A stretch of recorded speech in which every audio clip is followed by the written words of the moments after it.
حکوومەتی ئەلکترۆنی هەنگاوێک بۆ چاکسازی و حکومڕانێکی مۆدێرن. لە دوو کابینەی حکوومەتدا قوبا تاڵەبانی سەرپەرشتیاری پرۆژەی حکوومەتی ئەلکترۆنی دەکات. یەکەم هەنگاویان سیستەمی بایۆمەتری و دووەم هەنگاویش پۆرتاڵی خزمەتە. ئێستاش هاوڵاتیان چاوەڕوانی خزمەتەکانی تری حکوومەتی ئەلکترۆنین. ئاسیان پرۆژەیەکی زۆر باشە بە ئەلکترۆنیکتی دەواری حکوومەت.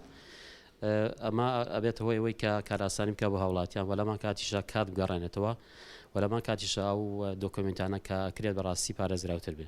بەڕاستی حکوومەتی هەرێمی کوردستان کۆمەڵی پرۆژەی خستۆتە بواری جێبەجێکردنەوەی کە لە هەرە پرۆژە گرنگەکان کە بەڕێز جێگیری سەرۆکی حکوومەت سەرپەرشتیەکە ڕاستەوخۆویش مەسەلەی بایۆمەتری فەرمانبەرانە چەند قۆناغێکی بڕیەوەی کە ئێمە ئاگادار بین، بەڵام لە سەد ئەم کارە نەچۆتە بواری جێبەجێکردنەوە، بەڵام ئەوەی کە هەیە بەڕاستی بەشێکە لە چاکسازی کە حکوومەت بەنیازە ئەنجامی بات.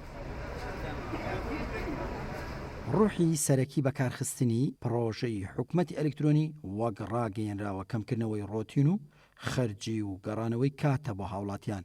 ئەگەر بنەماکانی سەرخستنی ئەم پرۆژەیە بەم شێوەیە بەردەوام بێ، ئایندەیەکی ڕوونتر چاوەڕوانی کوردستان دەکات و حکوومەتی ئەلکترۆنی شوێنی حکوومەتی تەقلیدی کارژێڕی دەگرێتەوە. لە ڕووی سەیفتیەوە واتە پارێزراوتر ئەبێ، کات زیاتر ئەگەڕێتەوە، ڕۆتینات نامێنێ، پێم وابێ خەڵک زووتر کاروباری دام و دەستگاکان بەڕێوە ئەبات.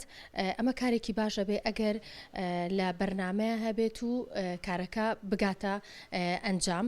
بەتایکی دەمەیەکێکە لە پرۆژە باشەکان بۆ خەڵکی کوردستان، بۆ خەڵک بە تایبەتی شکۆ لە کۆمەڵێ ڕۆتین هەیە دوور ئەکەوێتەوە خەڵک، بەڵێ مەسەن توێ ساچی بۆ دایرەیەک کۆمەڵێ شتە پێەیە، کۆمەڵێ ئینساخە پێ، کۆمەڵێ ئەوراقێ پێ، بەڵام ئەگەر ئەم شتانە بکرێ بە ئەلکترۆنی هاوڵاتی بتوانێت لە ماڵەوە یا لە شوێنێکی تایبەت بۆ شتە ئەتوانێت کارەکانی بکات.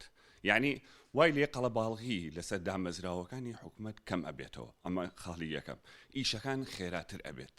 سەرخستنی حکوومەتی ئەلکترۆنی دوای سەرکەوتنی پرۆژەی بایۆمەتری بۆ فەرمانبەران، ئێستا هاوڵاتیان چاوێن لەوەیە حکوومەت هەنگاوەکانی چڕتر بکاتەوە بۆ ئەوەی حکوومەتی ئەلکترۆنی بەردەوام بێت و لەمڕۆ هاوڵاتیان چاوەڕوانن کە لە پەنجەرەی ئەلکترۆنیەوە کارەکانیان ڕای بکەن.